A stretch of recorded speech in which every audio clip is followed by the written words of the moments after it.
Bonjour à toutes, bonjour à tous. Merci d'être là ce matin.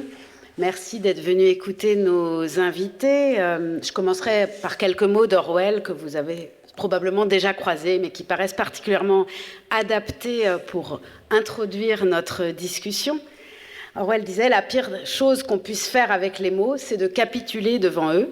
Alors ce matin, on est donc réunis, comme depuis quelques jours, à d'autres débats auxquels vous avez sans doute participé, assisté.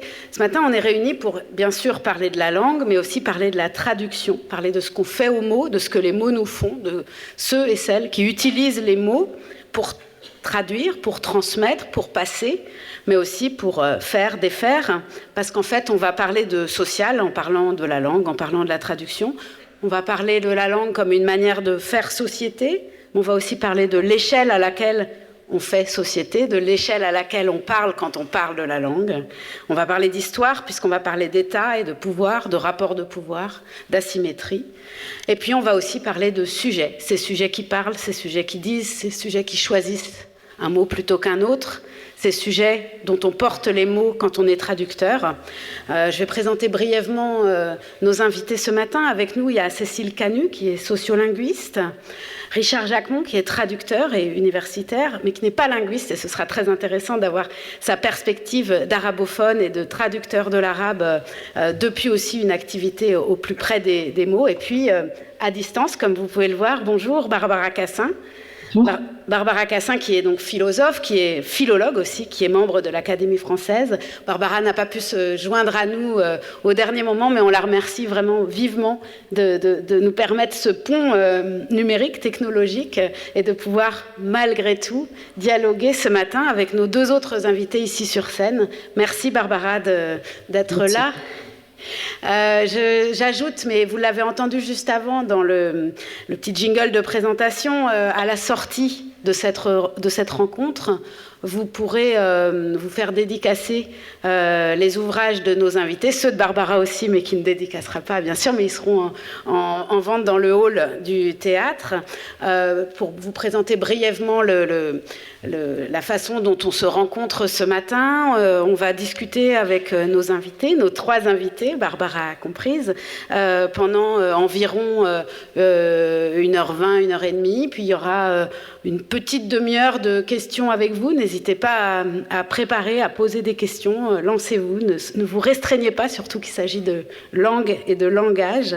Et puis donc, vous pourrez retrouver les livres à l'issue de cette rencontre. Merci à vous d'être là ce matin et pour votre écoute. Barbara Cassin, on se parle aujourd'hui à la fin de l'année 2025, alors que vous avez fait paraître, chez Flammarion en l'occurrence, un livre énergique que vous avez écrit au printemps, un livre dans un contexte bien particulier, évidemment, puisque vous prenez la plume au moment où, aux États-Unis, Trump interdit toute une série de mots. Vous revenez aussi sur, en Russie, par exemple, la manière de Poutine de ne pas dire guerre pour l'Ukraine, mais de dire opération spéciale. Évidemment, quand on reçoit ça ici en France, on ne peut pas s'empêcher de penser aussi à la guerre d'Algérie et à ce qu'on appelait les événements. Poutine lui dit opération spéciale. Vous parlez d'une guerre, c'est le titre de votre dernier livre. Est-ce que c'est une guerre aux mots, à la langue, ou est-ce que c'est une guerre par les mots ? Probablement les deux, parce qu'il y a une invention d'une novlangue, en fait, aussi bien par Trump que par Poutine. Et une novlangue, c'est donner un autre sens aux mots qu'on a que le sens habituel. Et ça, c'est vraiment la guerre aux mots, la guerre à ceux qui parlent. Quand Trump dit... alors, interdire des mots, c'est déjà leur faire la guerre. Trump a une liste, vous l'avez dit, de à peu près 140 mots, mais des mots complètement courants, du genre... d'abord, il y avait femme dedans. Puis ensuite, ils l'ont retiré, c'est ça, hein ? Ils l'ont retiré. Mais enfin, il y a quand même intégration, changement climatique. Ça, c'est des mots qu'on n'a pas le droit d'utiliser. Parce qu'on peut les utiliser, bien sûr, mais à ce moment-là, on n'est jamais financé. Donc, c'est toujours par le fric que ça se passe. Donc, voilà, Trump, comme Poutine, interdisent des mots. Et vous avez cité opération militaire spéciale, c'est tout à fait juste, mais il faut savoir aussi que Poutine n'a jamais prononcé le nom de Navalny, sauf le jour de sa mort, en disant oui, c'est des choses qui arrivent, quoi. Bon. Mais il disait toujours cet individu, un kidam, voilà, un opposant. Bon. Donc c'est une guerre aux mots, et c'est aussi une guerre par les mots, puisque au fond ils nous imposent leurs mots. Et c'est cette pour refuser ça, ben, on s'aperçoit à quel point c'est compliqué. On s'aperçoit aujourd'hui à quel point c'est compliqué avec Trump, par exemple, dans toutes les négociations qui sont absolument délirantes, qui sont en train de se produire par rapport au plan de paix avec l'Ukraine. C'est terrifiant. Donc oui, c'est une guerre par les mots, avec les mots, et contre nos mots, on va dire. Cette perversion du langage, Barbara Cassin, elle n'est pas nouvelle non plus. Évidemment, quand on vous lit, quand on vous écoute, on pense à Klemperer qui avait documenté pendant la Seconde Guerre mondiale les mots du nazisme et cette torsion, ce détournement du langage par les nazis, non seulement pour faire advenir une forme de langage bureaucratique ou de bureaucratie langagière, d'ailleurs, je ne sais pas trop, mais évidemment, on peut penser, vous savez, il y a cet album qu'on appelle l'album de Lily Jacob, qui avait été retrouvé au camp de Dora, au moment où les nazis fuyaient les camps, et sur la couverture de cet album, qui donc est un album par lequel des photographes nazis ou des nazis qui se trouvaient faire de la photographie dans les camps documentaient leur travail et le souci du travail bien fait, avec d'énormes guillemets, évidemment. Bref, sur cet album, sur la couverture, il y avait le mot Umsiedlung. Et Umsiedlung, en allemand, ça veut dire la réinstallation. Ça concernait l'opération des Juifs de Hongrie, tout à la fin de la guerre, au moment où l'Allemagne nazie va exterminer les Juifs de Hongrie. Umsiedlung, la réinstallation, pour dire en fait l'extermination, la destruction des Juifs de Hongrie. Donc, on les réinstallait en fumée, oui. C'est pas nouveau, cette perversion du langage. Aujourd'hui, par exemple, ça peut être d'utiliser le mot free speech aux États-Unis, la liberté d'expression. C'est aussi une perversion de la liberté d'expression que de parler de ça pour nommer un bâillon. Quel lien vous faites avec le nazisme ou une fascisation du langage dans cette perversion ? Mais vous l'avez fait là très bien, c'est-à-dire que c'est quotidien, c'est au quotidien que ça se passe. Et LTI, Lingua Tertii Imperii, la langue du Troisième Reich de Klemperer, ce qui est un ouvrage génial. Klemperer était à la fois philologue et juif, enfermé dans une maison de juifs et pas tué parce que sa femme n'était pas juive.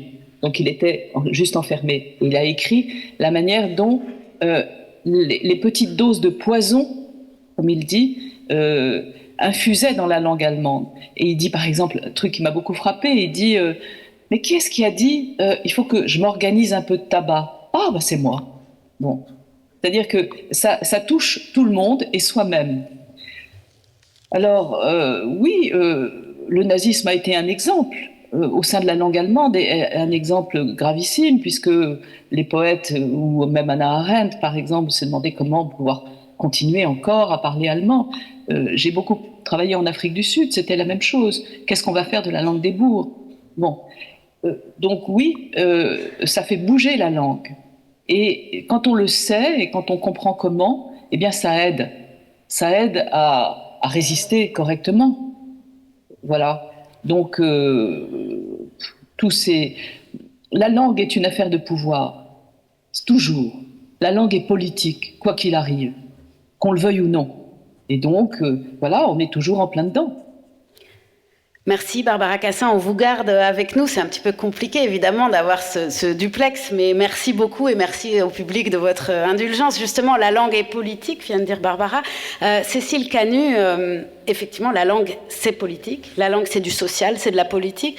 D'emblée, la langue ça a été un outil de construction de la nation, mais aussi de l'empire colonial. Il y a toujours eu une superposition finalement de l'ordre racial et de l'ordre de la langue. C'est bien pour ça que langue, langage et parole, ça ne se superpose pas. Ce n'est pas équivalent, la langue, le langage et la parole. Oui, merci beaucoup. Merci aux organisateurs aussi de nous permettre d'échanger parce que c'est, à mon avis, la seule solution qui nous incombe, après ce qu'a dit Barbara Cassin, c'est de parler, de continuer à parler. Alors, pourquoi, en tant que sociolinguiste, on envisage un petit peu les choses différemment? C'est qu'on travaille au quotidien, donc on passe beaucoup de temps avec des gens dans des lieux différents. Moi, j'ai passé beaucoup de temps au Mali. Là, je passe depuis 20 ans beaucoup de temps en Bulgarie, dans un quartier Rome. Je pourrais en reparler. Mais la matérialité du langage se traduit par des pratiques. Et donc, nous insistons beaucoup sur les pratiques langagières au sens où, justement, elles s'opposent très souvent à la langue en tant que construit politique, construit social aussi, en tant que l'opposition langue-parole a été depuis Saussure très importante, mais la notion de pratique implique que les personnes sans cesse jouent avec le langage, se fichent dans la vie quotidienne des frontières. Je pense qu'on est à Marseille, il suffit d'être à l'écoute, la notion d'écoute est très importante. À Marseille, on entend plein de manières de parler différentes, et ailleurs aussi. Mais c'est une dimension qui nous importe de souligner, c'est-à-dire qu'à partir du moment où on est à l'écoute des pratiques langagières, on se rend compte qu'il y a autre chose qui se passe.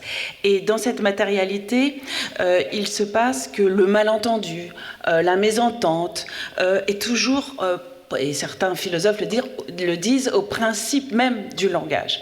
Donc ça déplace un petit peu la question, c'est-à-dire que si les pratiques langagières sont constitutivement hétérogènes, ce qui est le cas, c'est-à-dire qu'on peut les aborder, nous, dans nos travaux, par notamment ce qu'on appelle la réflexivité, c'est-à-dire les imaginaires sur les pratiques langagières, c'est-à-dire comment nous nous représentons régulièrement des pratiques, des manières de parler, et quels sont les effets des politiques à l'inverse. Alors des politiques, c'est très vaste comme terme, hein, mais ça peut être bien sûr des instances de pouvoir très différentes qui vont imposer des normes linguistiques de tout type. Et à partir de ce moment-là, la question de la langue est une question, un enjeu, comme vient de le dire Barbara Cassin, politique et de pouvoir. C'est-à-dire qui peut décider de ce que nous devons utiliser comme mot, qui peut décider de cette mise en frontière, alors quelle qu'elle soit, de normes précises à suivre, alors que notre rapport au langage est totalement hétérogène. Donc, évidemment, ça s'est traduit à la fois par un ordre de la langue qui se manifeste à différents niveaux. Ça peut se manifester à la fois depuis, on va dire, le XVIIe siècle, dans la création aussi de langues normées. Ça peut se traduire ensuite au moment de la colonisation, mais même avant. Barbara Cassin, d'ailleurs, dans votre collection, vous avez publié un livre qui est magnifique de Alexandre Suralès sur justement la raison lexicographique que je viens de lire et que je trouve très intéressant sur le rôle des missionnaires dans l'invention des langues en Amérique. Bon, moi je connais moins cette zone, mais c'est la même chose qui s'est produite en Afrique, c'est-à-dire comment on va mettre en frontière des langues et à partir de là presque les inventer en tant qu'objet, alors que les rapports des personnes au langage sont du côté très souvent de l'action, de l'agir, et que donc là il y a d'autres choses qui se passent. Donc bon, pour commencer, je pourrais dire ça. Mais si la langue est porteuse de rapports de force, elle est aussi révélatrice d'asymétrie. Du coup, quand on parle, comme on le faisait avec Barbara Cassin, de ce détournement, cette espèce de hold-up aussi sur un certain nombre de mots et cette novlangue qui, oui, détourne le sens des mots, en fait, tout dépend qui détourne, parce que la langue, le langage, c'est du détournement. J'avais en tête, par exemple, des travaux ethnographiques. On peut penser à ceux de Camille Schmoll, par exemple, en ethnographe, qui travaille sur les migrations au féminin et qui montre bien comment les femmes, sur les routes migratoires, parlent d'elles-mêmes. Elles disent aventurières, elles disent brûleuses de frontières, elles disent parfois voyageuses, mais elles disent jamais migrantes. On ne s'auto-désigne pas comme migrant. Et ça aussi, c'est une forme de détournement, ou en tout cas d'évitement un peu funambule et de jeu avec la langue. Donc tout est question depuis où on parle et de cette asymétrie. Exactement. Donc c'est vraiment une question qu'on retrouve dans des situations très simples, très quotidiennes, nous, tous les jours, dans le cadre de ce qu'on appelle, nous, les migrations. Maintenant les chercheurs n'utilisent plus trop le terme migrant, du coup, ils utilisent en France le terme d'exilé, ce n'est pas non plus Ça suppose un point d'arrivée ou on sait voilà. Et de fait, tout dépend de qui choisit de s'autonomer. Là, en l'occurrence, dans le cadre de notre grand projet qu'on a fait sur la migration prise au mot, c'était très intéressant de voir que si on est à l'écoute, plutôt que de solliciter les gens, par exemple, pour les faire parler, on a des méthodes un petit peu différentes qui est de dire, bon, il y a une pièce de théâtre, par exemple, qui s'est créée à Bamako dans les années 2000, autour de 2008-2009, où des personnes qui avaient été à la frontière espagnole et qui avaient été refoulés se sont nommés les refoulés, et ils ont fait une pièce de théâtre. Ils disaient nous voulons être appelés les voyageurs. Et c'est un terme qui peut choquer certaines personnes ici en disant mais ces termes les voyageurs, et en même temps tout dépend de qui a la parole et qui l'impose, parce que ces personnes de cette petite pièce qui a été faite à Bamako, personne ne la connaît, ou très peu, on est très peu à y avoir assisté.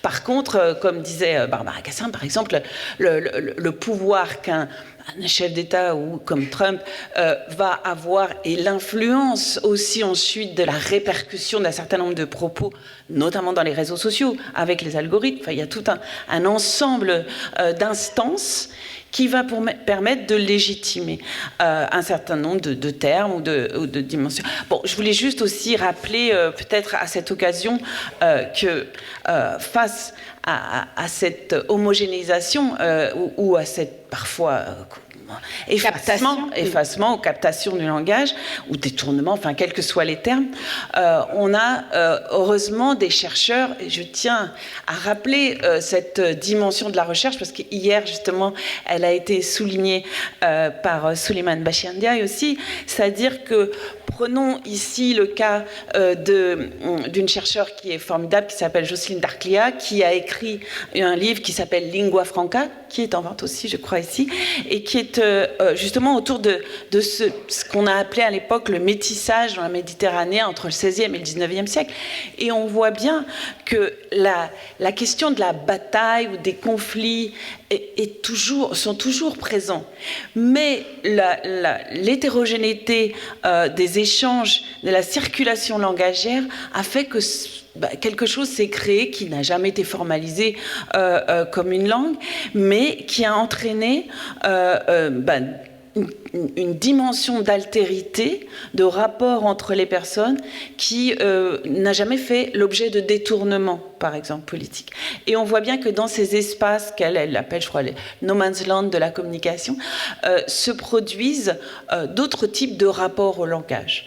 Donc il y a toujours aussi des moyens, puisqu'on est quand même là dans la question de la traduction, pour chercher des moyens pour sortir de ces enfermements, de réfléchir, par exemple, à cette lingua franca de Jocelyne Darclia. Alors justement, Richard Jacquemont, chez Jocelyne Darclia, la dimension de bricolage est très présente. Vous êtes traducteur, vous traduisez de l'arabe au français. Quand on traduit, on invente, on bricole aussi. Je crois que c'est Chateaubriand qui parlait du calque à la fenêtre. Qu'est-ce que vous faites comme opération intellectuelle par rapport à ce bricolage quand vous traduisez ? Alors, déjà, je traduis de l'arabe, ce qui est pas indifférent. Vous disiez que la langue est politique, la traduction est politique, et la traduction de l'arabe a fortiori. Il faut toujours tout contextualiser. Rien ne se fait dans une espèce d'éther comme ça, des relations intersociétales, humaines, interpersonnelles. Et dans le traduire de l'arabe aujourd'hui, il y a évidemment toujours une charge politique particulière. Je vais vous donner un exemple que je trouve très, très parlant, très, très pédagogique des enjeux, des impasses, des apories de la traduction. Le mot Allah en arabe, Dieu, Allah, voilà, vous avez le choix. Je le dis exprès, le même mot, je le prononce en arabe Allah, et je le dis en français Allah, pour que vous entendiez bien la différence. Donc comment traduire Allah en français? Vous avez le choix entre Dieu et Allah. Qu'est-ce que vous choisissez? Les deux sont des mauvais choix. Intellectuellement, les deux sont des mauvais choix, parce que si vous calquez Allah, comme ça se fait, vous signifiez au lecteur français qui connaît Dieu mais qui ne connaît pas Allah que le Dieu des musulmans arabophones, parce que je précise musulmans arabophones, il ne faut pas non plus, tout musulman n'est pas arabe et tout arabe n'est pas musulman. Donc ce Dieu c'est un autre, c'est pas le même, ce qui est à la fois vrai et faux. D'abord c'est le même puisque c'est des religions monothéistes qui reconnaissent le même Dieu et qui sont issues de la même matrice, et en même temps c'est faux parce que effectivement chaque représentation de cette divinité unique dans chacune de ces religions a ses spécificités. Donc on voit bien l'aporie, les enjeux de garder ce Allah en français. Quel est l'effet produit? L'effet produit par Allah en français, c'est qu'il met à distance l'autre, le musulman, l'arabophone, et il fige cette distance et il le fige dans une différence. Et évidemment, dans le contexte actuel, la traduction dominante de Allah, c'est Allah. Vous voyez beaucoup plus dans les médias le point, la couverture, les fous d'Allah, par exemple, ou Allahu Akbar, calqué littéralement, alors que c'est une expression en arabe qui peut avoir 36 000 significations. Une expression de joie, de bonheur, de plaisir, d'inquiétude, de surprise, etc. Selon le contexte, il y a tout un tas de traductions possibles de Allahu Akbar, même de Allah. Moi, je dis Allah comme ça, si je suis surpris. Moi-même, j'ai vécu 15 ans en Égypte. Je suis devenu complètement arabophone dans la version égyptienne. J'ai introduit dans ma façon de parler les mêmes tournures dans lesquels le mot Allah apparaît, qu'ont les Égyptiens, en restant tout aussi athée que je l'étais en partant en Égypte. Voilà. Mais il est édifiant cet exemple. Par exemple, est-ce qu'il y a une forme de systématicité dans votre traduction? Est-ce que vous avez un traducteur porte un choix et une fois pour toutes, il décide de traduire Dieu, par exemple, pour pas figer cette altérité? Exactement, voilà. Ou est-ce que d'un texte à l'autre, vous allez faire différemment, vous, Richard? Tout est question de contexte et de rapport de force et de rapport politique. Et dans le contexte actuel, moi, je ne traduis pratiquement jamais Allah par Allah. Parce que ça me renvoie trop à cette médiatisation de cette différence. Et je traduis presque systématiquement par Dieu, ou je ne le traduis pas du tout. Je ne le traduis pas du tout, parce que je vais vous donner un exemple. C'est possible, ça? C'est ça le calque? C'est de ne pas traduire, s'abstenir? Bien sûr, je vous donne un exemple de Inch'Allah, par exemple. Inch'Allah, j'ai un collègue linguiste qui dit Inch'Allah en arabe parlé aujourd'hui, c'est un auxiliaire du futur. Je m'explique. C'est une expression qu'un locuteur de l'arabe va utiliser systématiquement quand il parle de quelque chose qui va se passer après-demain, demain, dans une heure. C'est Inch'Allah.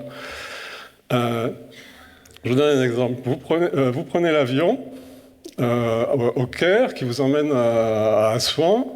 Et le pilote, dans l'avion, annonce, voilà, on est à 10 000 mètres, le ciel est dégagé, et on va arriver, il parle en arabe, et on va arriver à Assouan dans une heure, Inch'Allah. Imaginez qu'ils le traduisent en anglais ou en français, et qu'ils disent aux passagers, les touristes, là, le groupe de touristes européens qui est dans l'avion, on va arriver dans une heure, Inch'Allah, si Dieu le veut. Tout le monde se lève de son siège. Donc, c'est intraduit. Donc, il ne faut pas traduire, Inch'Allah. Par contre, si vous allez voir votre maman à l'hôpital qui est très malade et que vous lui dites tu vas guérir, Inch'Allah, bien sûr, il faut le traduire avec l'aide de Dieu, tu vas guérir, bien sûr. Et troisième exemple, si vous amenez votre voiture à réparer au Caire et que vous lui dites j'en ai besoin absolument pour demain, tu me l'as fait pour demain, et que le garagiste vous dit Inch'Allah, là la bonne traduction c'est on verra. Merci Richard. Alors, il y a quelque chose dont j'ai très envie de parler avec chacun de vous trois, Barbara, Cécile et Richard, c'est le canon linguistique. Vous en parlez tous les trois de différentes manières depuis vos endroits et vos questions. Richard, donc, depuis cette maîtrise fine de l'arabe, notamment cette expérience égyptienne aussi de l'arabophonie, mais justement, l'arabe, il y a un canon qui est l'arabe littéral, et puis il y a des arabes. Comment est-ce qu'on se dépatouille de ça quand on est traducteur? Qu'est-ce qu'on fait du canon et qu'est-ce qu'on fait de cette historicité de la langue, qui est une historicité très très située et d'ailleurs pas départie de la religion? L'arabe littéral, vous dites arabe littéral d'ailleurs dans vos travaux et vous dites pas forcément arabe classique, il me semble. Moi, je dis plutôt arabe écrit et arabe parlé, parce qu'en fait, la vraie question, c'est ça, c'est la différence entre l'écrit et le parlé. Et littéral, en français, voilà, le mot littéral, traduction littérale, etc., enfin, on parle dans autre chose, alors que la vraie différence, voilà, elle est entre l'écrit et le parlé. Ce qui n'empêche pas que... C'est-à-dire, par exemple, on n'écrit pas en darija, l'arabe marocain? On écrit en darija? Oui, de la même façon que le parler a tendance de plus en plus par la démocratisation, avec des très gros guillemets, des médias, etc. Le parler a de plus en plus tendance à rentrer dans l'écrit, en arabe comme en français, comme en anglais, ce qui fait que de la même façon qu'à un moment donné, Libé en France s'est mis à introduire dans le journalisme des tournures du français parlé que Le Monde ne faisait pas à l'époque, etc. Dans les journaux arabes, vous avez eu un peu un mouvement un petit peu similaire, mais au départ, il y avait quand même une grosse différence entre l'écrit et le parlé, et puis de plus en plus, ça circule entre les deux, et on a vraiment un continuum et une grande unité de la langue, et en même temps une grande diversité, puisque c'est une langue qui est parlée par 400 millions de personnes, à peu près du Golfe à l'océan. Et donc la même diversité qu'on peut avoir entre les Anglais du sous-continent indien, d'Australie, des États-Unis, du Royaume-Uni, ou le français du Canada, d'Afrique, de Belgique, etc. Cécile Canu, je vois un peu dodeliner de la tête, mais parce que vous, dans d'autres travaux, par ailleurs, vous parlez de l'invention des langues orales, de l'idée de langue orale, de l'idée d'oralité, avec précisément cette asymétrie et cette hiérarchie de prestige, de reconnaissance. Oui. Ça n'existe pas, les langues orales et les langues écrites? Bon, après, ce sont des catégories, et en fait, qui existent, puisqu'elles ont été inventées, mais en même temps, qui, dans les pratiques, ne fonctionnent pas toujours très très bien, du fait que la question des pratiques langagières qui ne se réfèrent pas à des normes écrites deviennent elles-mêmes des canons, parfois. Si on prend le cas du Mali, c'est très intéressant parce que il y a une politique linguistique qui vient de changer d'ailleurs récemment, mais qui était assez claire, où le français était la langue officielle. Et en même temps, les travaux qui se sont déroulés pendant toute la colonisation sur les langues qui étaient, elles, considérées comme des langues, alors qui sont devenues des langues nationales. Aujourd'hui, le français est devenu langue de travail. Bon, toutes ces catégorisations s'opposent à des processus qui font qu'au sein du Mali, par exemple, dans l'ensemble des pratiques langagières et des langues qu'on peut y trouver, on va avoir une grande force des canons, mais qui ne sont plus liés à un pouvoir qui va imposer, par exemple, telle langue comme langue officielle ou comme langue nationale, c'est-à-dire des pratiques langagières qui se réfèrent à tout simplement des relations. Donc, comme vous l'avez expliqué très très bien, c'est la question du contexte qui est déterminante, c'est-à-dire à quoi font relation les langues et à quel type de contexte. Et vous pouvez prendre le Bambara de Ségou, par exemple, qui est un canon, mais qui n'a rien à voir avec une imposition, une prescription issue d'un pouvoir.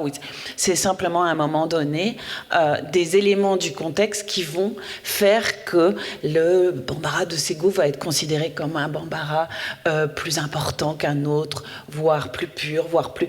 Et on va comme ça avoir des termes qui définissent, qui catégorisent des langues, et en même temps, ça ne va pas obliger les gens de Bamako, par exemple, à parler le Bambara de Ségou, dans le sens où ils peuvent très bien dire « Ah oui, c'est le Bambara de l'origine, c'est le Bambara... » Et en même temps, ils vont eux-mêmes continuer à avoir des pratiques extrêmement hétérogènes qui impliquent d'avoir entendre des termes de français ou bien voir le nouchi en Côte d'Ivoire, dont j'ai beaucoup parlé dans mon livre, c'est-à-dire là quelque chose qui n'est plus du tout, qu'on ne peut plus mettre en frontière puisque c'est un processus permanent. Donc l'oralité, elle est permanente, mais il n'y a pas... Enfin, ça serait une longue question, mais il n'y a pas nécessairement des questions d'écriture et d'oralité qui ont été très fortement inventées à un moment donné, une opposition qui a été inventée aussi pour différencier politiquement les vraies langues qui étaient les langues écrites et les langues qui étaient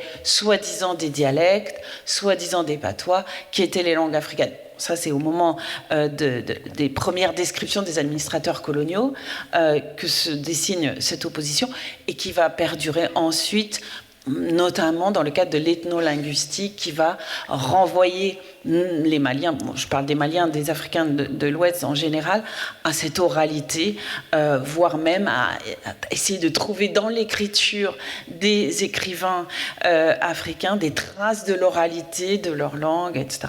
Donc, évidemment, tout cela renvoie à un contexte colonial qui impliquait une opposition entre des supposées langues, des vraies langues abstraites, langues de l'intellect. Il en a parlé aussi hier, Souleymane Bachir, opposées à des langues qui seraient les langues de l'émotion, les langues qui ne sont pas liées à la rationalité. Bon.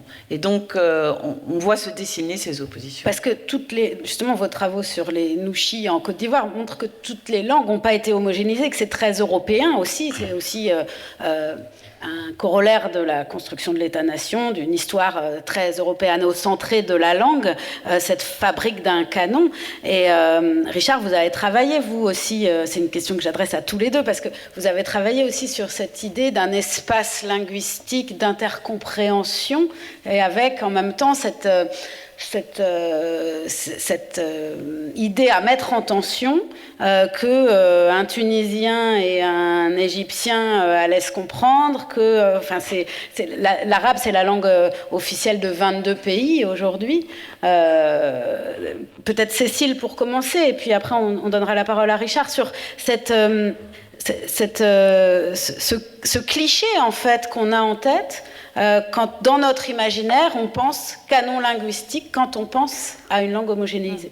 Bon, il faut dire que en France on est peut-être les mieux lotis de ce côté-là, c'est-à-dire que le français dès qu'on est petit et par le biais de l'école s'impose comme une forme normée que l'on doit maîtriser, donc comme un objet qui répond à un certain nombre de critères, là des critères internes qui vont passer par les grammaires, par les dictionnaires, etc.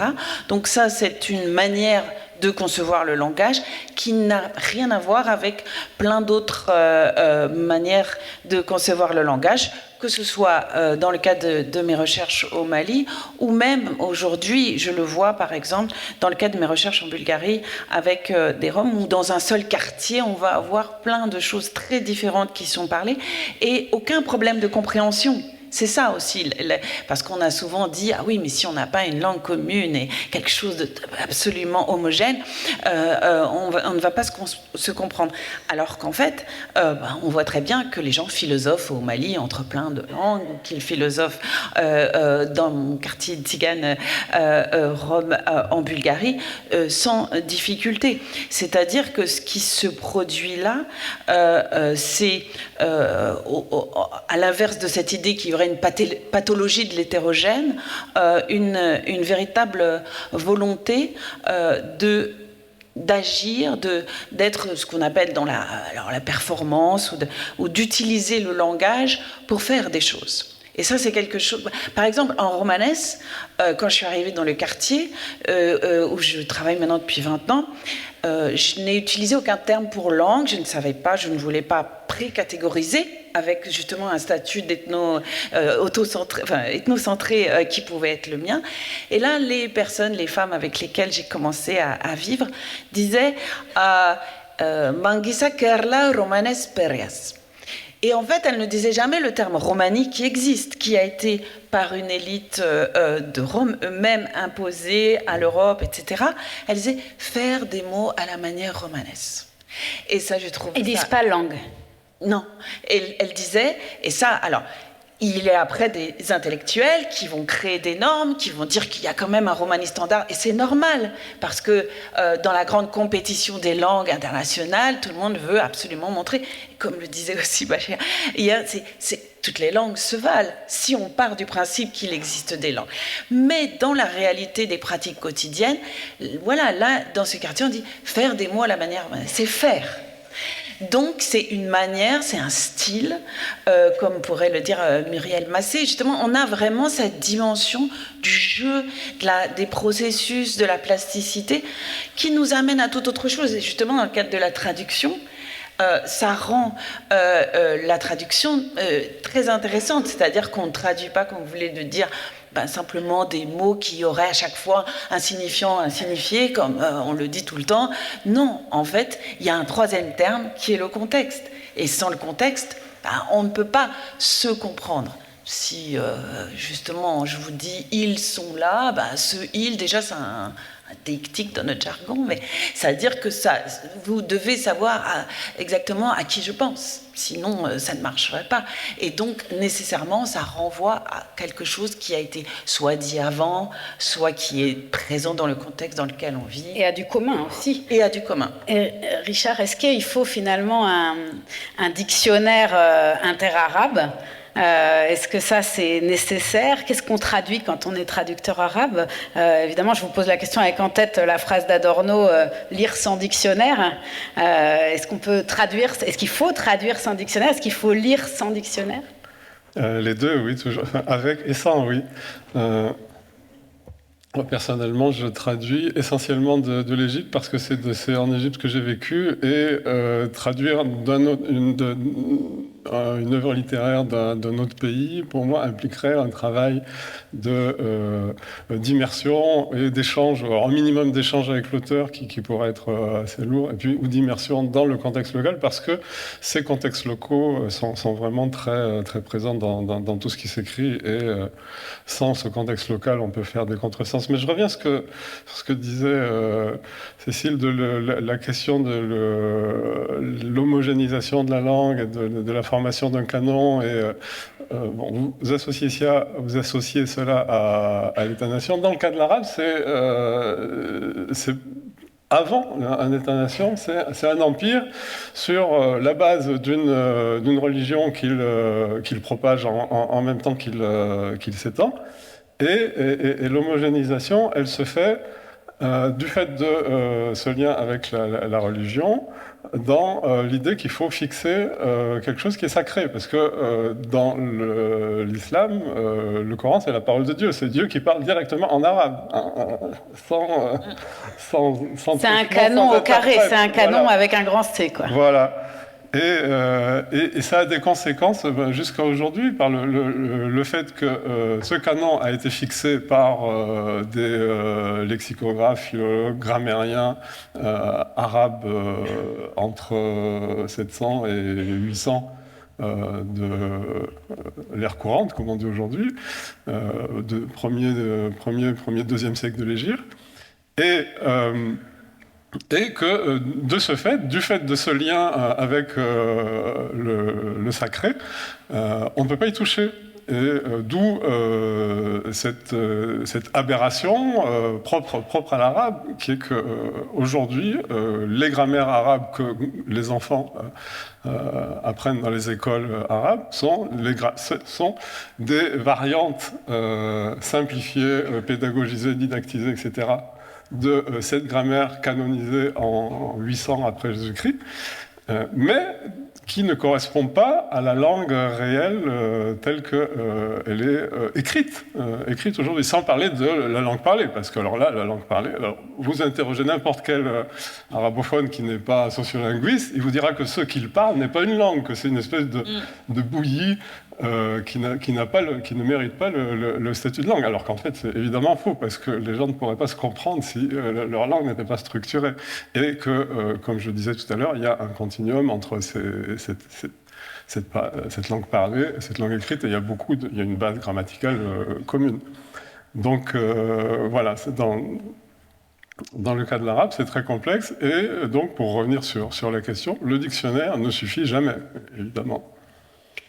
Barbara Cassin, on a très envie de vous entendre sur l'hétérogénéité langagière, bien sûr, et sur le canon linguistique, parce que il me semble que quand vous avez choisi votre épée pour l'Académie française, vous avez fait graver dessus plus d'une langue, qui est plus d'une langue, oui. Plus d'une langue, qui est une phrase de Derrida.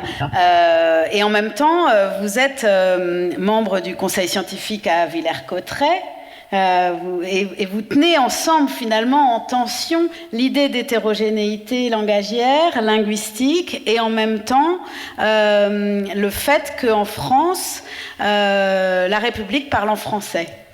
Oui, je suis vraiment désolée de ne pas être avec vous, parce que tout ce que vous dites touche des points qui me paraissent cruciaux et sur lesquels on n'arrête pas de travailler justement avec Bachir Diagne.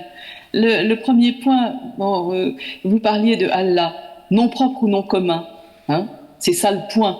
Est-ce que ça veut dire le Dieu, un Dieu, ou est-ce que c'est Allah? Bon, on a fait avec Bachir justement un podcast là-dessus. Alors je me permets de vous le dire parce que je serais très heureuse que vous l'écoutiez, que vous disiez ce que vous en pensez. Ça se trouve sur le site de l'IMA, de l'Institut du monde arabe, et on tape 3 dieux, et là on se demande tous ensemble, c'est-à-dire avec une équipe que j'ai réunie, comment ça se fait que le nom de Dieu, par exemple pour les Juifs, on ne l'écrit pas, on ne le prononce pas. C'est bizarre. Bon, pour les Arabes, ça veut dire le Dieu ou nom propre ou nom commun? Et c'est Bachir qui répond à ça. Et pour les chrétiens, on se demande, mais qu'est-ce que c'est? Vous êtes monothéiste, hein? C'est quoi ces 3 personnes? Donc voilà. Et à chaque fois, il y a des problèmes de traduction qui sont soulevés. Évidemment, c'est des problèmes, ce que j'appelle, moi, les intraduisibles. Ça ne veut pas du tout dire qu'on ne le traduit pas. Ça veut dire qu'on ne cesse pas de ne pas tout à fait le traduire.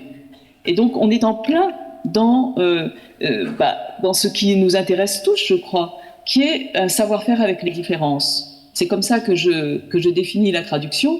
La traduction, c'est un savoir-faire avec les différences. Pour ça, je disais tout à l'heure, la langue est politique, toute langue est politique, mais enfin, la traduction, c'est éminemment politique, et c'est ce dont nous avons besoin comme modèle politique aujourd'hui. Voilà. Alors, je voulais simplement dire ça comme première réaction, quoi, ça me paraît essentiel. À part ça, le rapport au canon, évidemment, vous voyez, je suis un membre de l'Académie française. Alors là, s'il y a un canon, en principe... Vous êtes funambule un peu. Que nous reprochent justement par exemple, les linguistes atterrés, c'est que... Qu'est-ce que c'est que ce canon voilà, immobile, etc. Immobile, mais pas du tout. Allez donc regarder sur le site du dictionnaire de l'Académie française. Et vous allez voir qu'il y a mis bout à bout, je ne sais plus combien exactement, de dictionnaires qui sont trouvables les uns à la suite des autres, c'est-à-dire une épaisseur historique de langue qui montre à quel point elle bouge. Si vous prenez la première définition de la femme, ça doit être femelle compagne de l'homme. Bon, celle d'aujourd'hui, c'est plus celle-là. Bon, et donc c'est le sens ça n'arrête pas de bouger. Une langue, c'est un flux permanent. L'intérêt pour moi de l'Académie française, ce qui se dit, véritablement de plus précieux, c'est que c'est un rapport entre la norme et l'usage. Et que quand un dictionnaire est fini, on le recommence. Il n'y a pas autre chose à faire qu'à le continuer, à le recommencer. Bon. Donc, si vous voulez, ça fait bouger un petit peu les idées reçues sur ce que c'est qu'une langue. Une langue, ça n'existe que comme performance. C'est une performance continue à travers les siècles. Et voilà, la traduction est elle aussi une performance, toujours. Donc c'est autour de ça qu'on tourne et qu'on travaille les uns et les autres, me semble-t-il. Vous citiez les linguistes atterrés, évidemment, tirés... Beaucoup d'amis dedans, hein. J'ai beaucoup d'amis. Bien sûr, mais évidemment, tirer sur l'Académie française, c'est devenu commun aujourd'hui. Est-ce que c'est de la démagogie pour vous de critiquer le canon, de faire semblant qu'il y a une friction à cet endroit-là? C'est un peu facile, c'est un peu paresseux? Oh oui, c'est surtout médiatique, quoi. Mais d'autant plus que l'Académie française s'interdit de répondre. Je trouve qu'elle a tort. Mais elle s'interdit de répondre alors que... Parce que l'Académie ne parle pas? C'est pas ça. Elle ne politise pas. Et ça serait très difficile de répondre aux linguistes atterrés sans politiser. Elle ne démagogise pas, elle, en principe. Bon, voilà. Merci, on continue le dialogue d'une manière ou d'une autre. Merci Barbara d'avoir réagi. Cécile Canu, on parlait des choix des mots, mais c'est parfois la langue comme subjectivation, comme manière de dire qui l'on est, d'où l'on parle, mais qui l'on est aussi comme sujet parlant. Sujet politique, évidemment. Ça passe aussi par refuser certains mots. Et vous êtes très attachée, et vous êtes d'ailleurs une ambassadrice finalement auprès des gens que vous croisez dans votre vie d'une pièce, la pièce de Salim Jaferi, qui est un auteur dramaturge, qui est metteur en scène aujourd'hui. C'est une pièce qui a été créée en Wallonie, à Bruxelles. Je dis un tout petit mot du contexte de création de la pièce et après je vous donne la parole sur cette idée de refuser un mot, en choisir un autre, parce que Samir Jaferi, il raconte le contexte de sa pièce qui s'appelle Koulounisation. Il va dans une librairie à Alger. Il y a 2 ans, il me semble, 3 ans, je sais pas, il y a quelques années, un peu plus. Il arrive dans une librairie à Alger, il veut lire des ouvrages sur la guerre d'Algérie, et il dit, excusez-moi, je ne trouve pas les livres sur la guerre d'Algérie, et on lui répond, évidemment, c'est au rayon Révolution.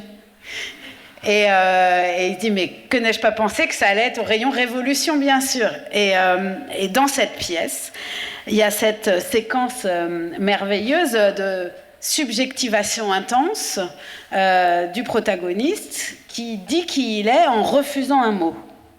Alors, en fait, le tout début, c'est qu'il demande à sa mère, c'est une pièce extraordinaire qui a beaucoup tourné, si jamais vous pouvez la voir. Salim Jaferi, son nom. Et la pièce s'appelle Koulounisation. Pourquoi? Parce que le tout début de la pièce, c'est qu'il va voir sa mère et tout d'un coup, il lui dit, mais comment on dit colonisation en arabe? Et sa mère lui répond, Koulounisation. Et là commence la pièce et il va, en vrai sociolinguiste, chercher le terme en arabe. Alors là, sous votre regard, je vais essayer de prononcer tous les termes qu'il va trouver, parce qu'il va aller, donc il va faire un voyage, il va retourner en Algérie, il va rencontrer... Alors entre-temps, il y a d'autres termes qui vont émerger, pour notamment révolution.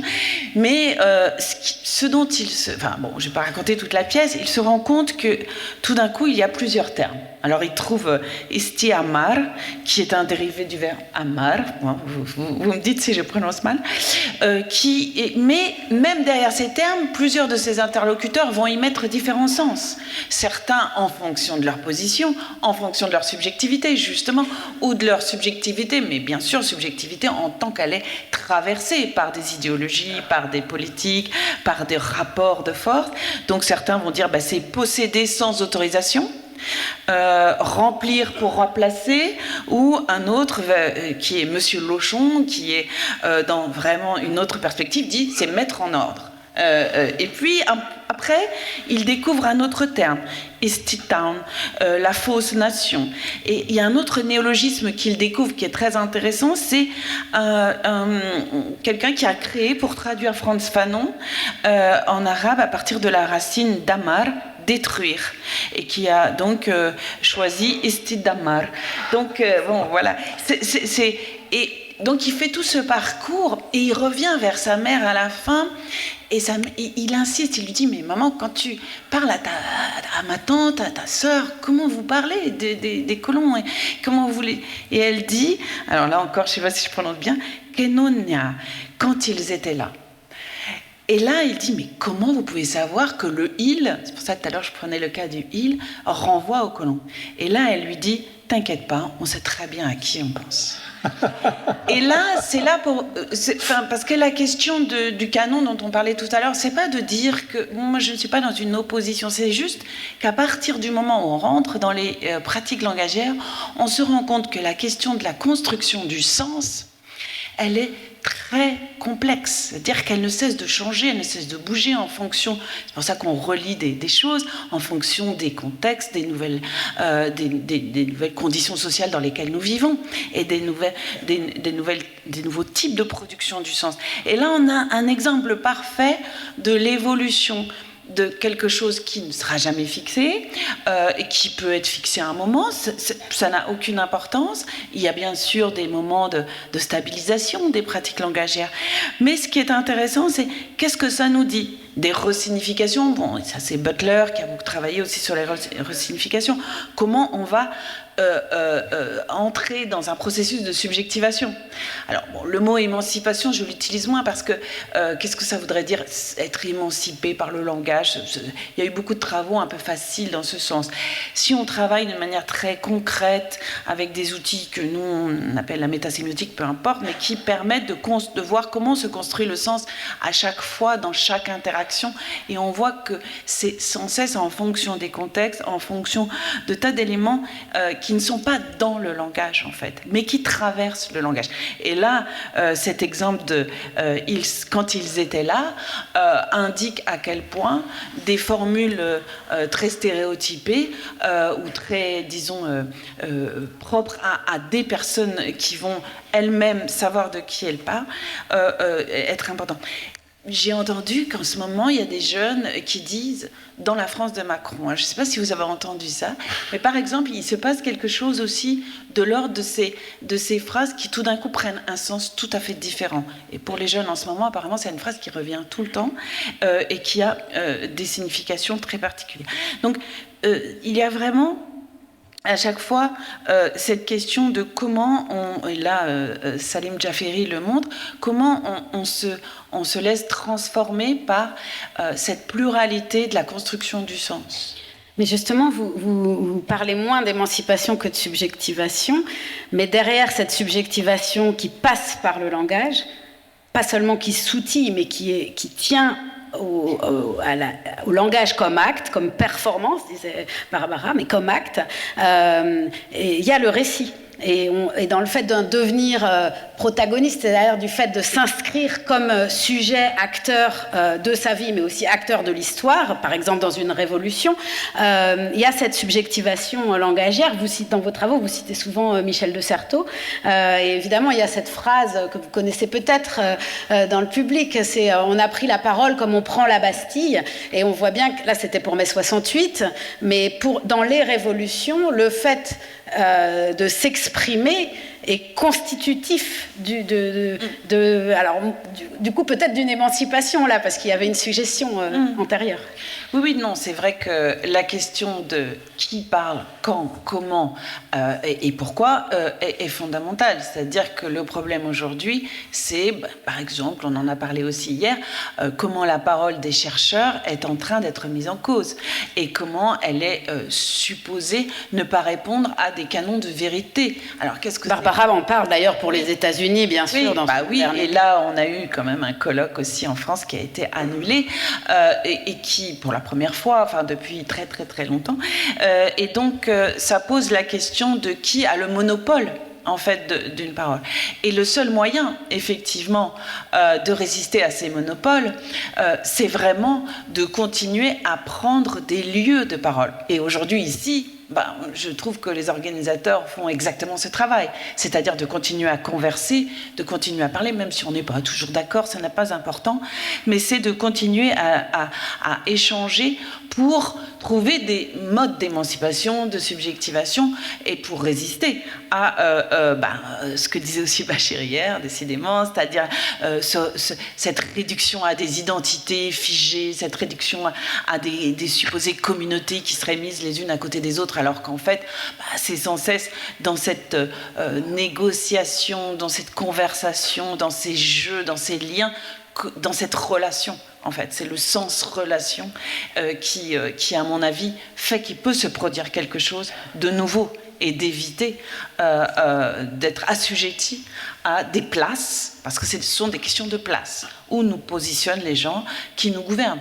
Alors ça peut être les gens qui nous gouvernent, mais ça peut être aussi, je sais pas, au sein de l'école, il y a beaucoup de choses qui se passent en ce moment autour de la place des enfants, quelle place ont les enfants. J'ai un doctorant qui vient de soutenir une thèse très intéressante sur cette question, c'est comment les enfants peuvent prendre la parole, à quel moment ils peuvent s'exprimer, etc. Donc oui. Barbara, cette subjectivation par le langage, dans le langage, elle met aussi en jeu la question du langage comme un acte performatif. Et j'ai en tête ce que vous avez écrit sur Ulysse et ce néologisme « je te genouille ». Est-ce que vous pouvez nous raconter cette histoire qui montre qu'en fait, on peut aussi détourner le langage, faire un néologisme qui est porteur d'une subjectivation très forte par le performatif. Ouais. Ulysse se retrouve nu, dégueulasse, échoué sur un bout de plage, et après tout seul, et il reçoit un ballon sur le coin de la figure, et donc ça, voilà. Et donc il regarde ce qui se passe, c'est des jeunes filles qui sont en train de jouer. Alors il se dresse et elles s'enfuient toutes, horrifiées de voir ce naufragé sale, et nu, sauf une qui reste devant lui et qui tient tête. Et alors, il voudrait faire le geste du suppliant, qui est de prendre les genoux. C'est comme ça en Grèce, dans la Grèce ancienne, qu'on se met à supplier. On prend les genoux, quelquefois le menton aussi, et on dit « je suis à tes genoux », voilà, et on supplie d'avoir la vie sauve, d'avoir de l'aide, etc. Simplement, mais on touche les genoux dans ces cas-là ? On les prend dans ses mains. Et si on peut aussi le menton. Mais en tout cas, on se met aux genoux et on les prend comme ça. On s'entoure. On entoure de ses bras les genoux. Et alors, il peut pas faire ça à cette jeune fille si belle. Donc, il invente un mot. Et il invente le mot « je te genouille ». C'est un verbe qui n'existe pas plus en grec qu'en français. Et il continue en disant « car j'ai trop peur de te prendre les genoux ». Je te genouille car j'ai trop peur de te prendre les genoux. C'est un magnifique performatif d'amour, si vous voulez, inventé. Le performatif, vous savez ce que c'est. Le premier, c'est peut-être dans la Bible. D'ailleurs, c'est à peu près la même période, le même moment que l'Odyssée. Donc, dans la Bible, c'est fiat lux, que la lumière soit, et la lumière fut. Le premier performatif, c'est Dieu, qui le fait. Eh bien, là, c'est un performatif. Nos performatifs d'aujourd'hui, ils sont sociaux. Il est païen, c'est un performatif païen. Oui, mais je compare, si vous voulez, Dieu, que la lumière soit. Nos performatifs d'aujourd'hui, c'est « je te déclare uni par les liens du mariage », pour le maire ou le curé, et puis la séance est ouverte. Mais là, c'est un performatif complètement païen, tout à fait nouveau, à peu près de la même époque d'ailleurs, dit-on, que la Bible. « Je te genouille, car j'ai trop peur de te prendre les genoux ». Autrement dit, le mot est là pour tenir lieu et même faire la chose. La seule manière de faire la chose, c'est celle-là. Dire « je te genouille, car j'ai trop peur de te prendre les genoux ». Voilà. Et alors après, il peut lui dire « ah, je n'ai jamais vu si beau que toi, si un jour le jeune fut d'un palmier qui montait vers le ciel ». Et elle lui répond bon. Et puis à la fin, après lui avoir fait donner un bain, elle dit mais maintenant tu ressemblais à un lion des montagnes, et maintenant tu es comme les dieux du chant du ciel. Voilà. Merci. Richard Jacquemont, depuis tout à l'heure, on parle de la langue comme un support et un vecteur d'asymétrie, d'enjeux de pouvoir, d'enjeux relationnels et d'inégalité. Le marché de la traduction, si ce n'est pas un lieu de profonde inégalité, vous, comme traducteur, vous mettez bien en évidence ces asymétries-là et ces hégémonies-là, parce que finalement, Naguib Mahfouz, qui a le prix Nobel en 1988, c'est aussi l'arbre qui cache la forêt par rapport au sort de la langue arabe dans la distribution des honneurs. Oui, merci de cette... nous amener sur ce terrain qui me passionne beaucoup. Alors, du fait d'une expérience personnelle assez unique, je pense. Moi, je me suis trouvé en Égypte à animer un programme de traduction vers l'arabe dans le cadre du rayonnement culturel de la France. Au même moment où moi, je traduisais vers le français du roman égyptien essentiellement. Et curieusement, à ce moment-là, je me suis rendu compte que moi et mes collègues traducteurs égyptiens qui traduisaient vers l'arabe, on faisait pas en fait, je pensais naïvement qu'on faisait le même travail, le même métier, et en fait, on le faisait dans des conditions tellement différentes que, en fait, c'était complètement autre chose qui se passait dans la circulation vers l'arabe ou de l'arabe. Et c'est à partir de ce constat que j'ai développé un peu une réflexion, une recherche sur qu'est-ce que ça implique, cet échange culturel, traductionnel, en l'hypothèse, inégal. Qu'est-ce qui est si différent dans les deux gestes ? Pour faire simple, traduire c'est choisir. Alors traduire c'est choisir, vous me direz c'est choisir des mots comme tout à l'heure, j'ai Allah, est-ce que je choisis Dieu ou est-ce que je choisis Allah ? Mais c'est dans le marché de la traduction, c'est choisir qu'est-ce qui va être traduit d'une langue vers une autre et qu'est-ce qui va rester. Et du fait de la position différente des sociétés dans l'économie mondiale, à la base, même pas dans le marché linguistique, dans l'économie mondiale, les besoins sont complètement différents. Ce qui fait que vers l'arabe, de même que vers les langues des pays économiquement dominés dans le monde, les besoins de traduction sont massifs et dans tous les domaines. Et le traducteur de l'arabe, avec les traducteurs vers l'arabe avec qui je travaillais, était plus intéressé par tout ce qui avait une dimension de valeur ajoutée en termes de savoir, de connaissances. On faisait plus du transfert de connaissances. Alors que vers le français de l'arabe, il n'y a pas d'informatique ou d'aéronautique ou de médecine à traduire. Aujourd'hui, c'est essentiellement de la littérature. Et donc, déjà, vous voyez ici la différence. Ça avait des différences sur la place du traducteur dans la société. Moi, j'étais très étonné de voir dans le monde arabe, par exemple, où le statut de l'auteur sur le marché de la traduction et du traducteur était beaucoup plus fragile que chez nous, parce que nous, on est relativement payé correctement, même si c'est de moins en moins vrai, etc. Il y a des associations, des syndicats qui nous défendent, il y a une loi qui est appliquée à peu près, etc. Alors que dans un marché de la traduction beaucoup moins professionnalisé, c'était beaucoup moins visible.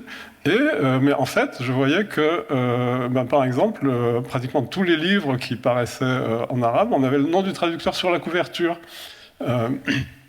Et que vous pouviez, par exemple, on aurait une assistance comme aujourd'hui, un public cultivé dans le monde arabe, n'importe quel lecteur est capable de vous donner des noms de traducteurs, parce que quand il achète des livres, il achète des livres traduits, forcément il lit des livres traduits, et forcément il voit les noms des traducteurs, il a pu comparer les styles de différents traducteurs et il est capable de vous citer des noms de traducteurs. Je vous demande qui parmi vous, dans l'assistance aujourd'hui, est capable de me donner des sondage à la fin. De noms de traducteurs. Et j'exclus les profs de langue parce qu'ils sont un peu dans le, dans le job.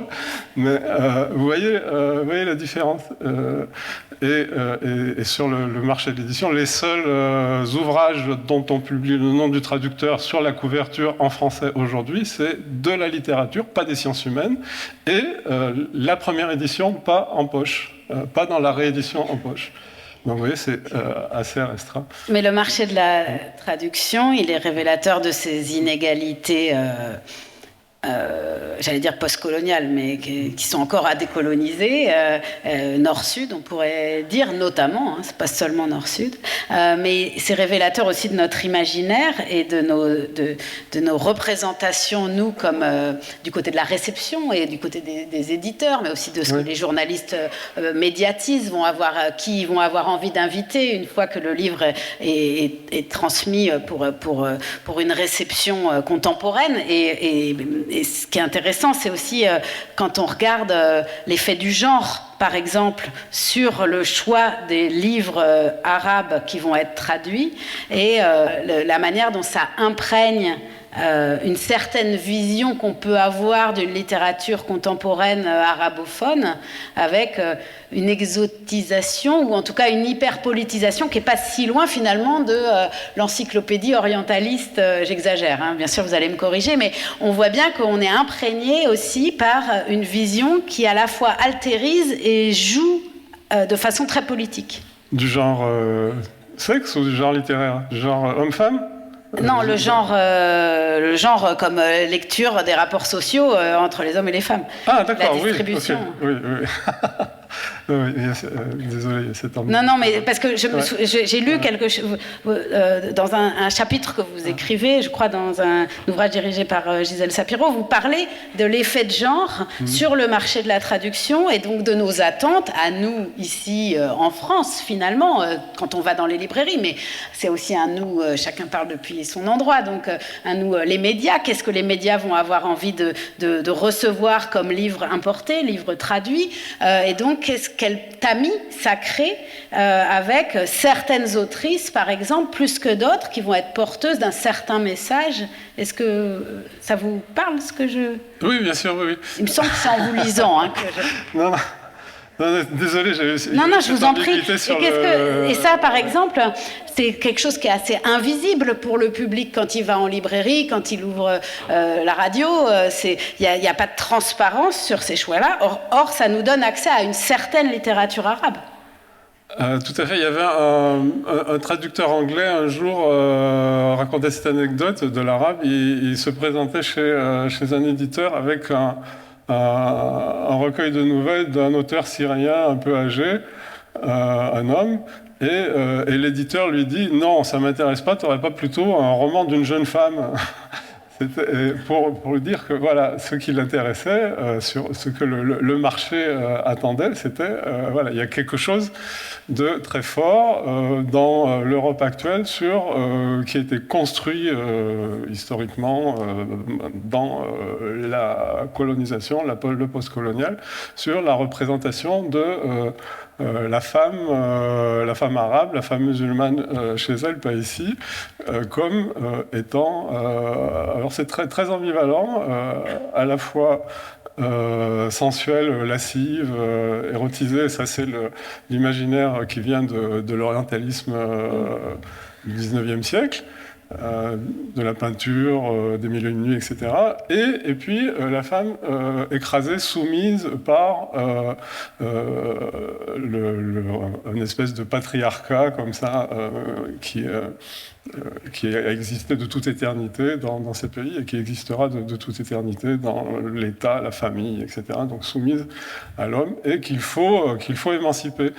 Et évidemment, on va promouvoir sur le marché les paroles de femmes, évidemment, de préférence, qui expriment à la fois cette victimisation, donc la femme est victime, et ce désir d'émancipation. Et ça se traduit par pratique aussi de promotion. Donc, c'est, à un moment donné, une étudiante que j'avais en master de métier du livre, qui travaille maintenant dans l'édition chez Grasset, je crois, avait fait un panorama des couvertures des livres traduits de l'arabe, d'où il ressortait que sur plus de la moitié des couvertures, il y avait une femme, et que en général, ces femmes étaient soit voilées, masquées, donc le thème du voile, soit fortement dénudées, donc le thème de la femme sensuelle arabe, sensuelle lascive. Mais la femme ordinaire, comme vous, aujourd'hui, non, ça on ne la trouvait pas sur les couvertures. Il y a une autre inégalité dont on n'a pas parlé sur le marché des biens culturels, c'est aussi écrire en arabe, donc se rendre captif de la possibilité ou pas d'être traduit, et écrire dans une autre langue que la sienne, qui est écrire en français, et donc écrire dans la langue du colon. Je crois que c'est Kautar Archi qui utilise le terme de harki littéraire, qui est un terme très très fort. Je ne crois pas que vous allez jusqu'à utiliser, vous approprier ce mot, et en même temps n'empêche.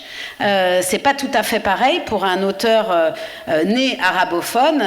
Son sort sur le marché mondial littéraire, mais aussi dans l'espace littéraire mondial, et donc dans la reconnaissance, va pas du tout être le même selon qu'il écrive ou elle écrive en français ou en arabe, supposément traduit.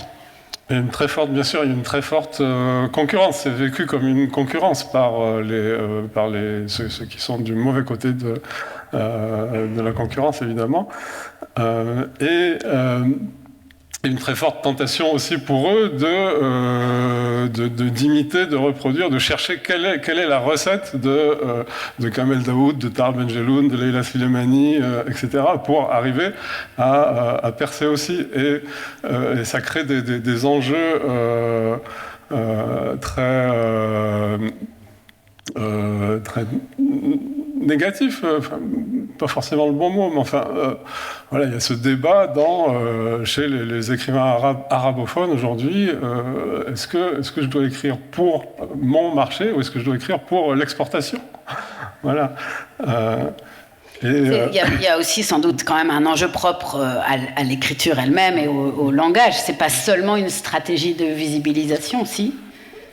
Bien sûr, mais il y a cette dimension très forte de qu'est-ce qui passe, qu'est-ce qui sera compris de mon message, qu'est-ce qui peut être compris au-delà de mon aire de diffusion ordinaire, de mon lectorat dans ma langue, dans ma société, etc.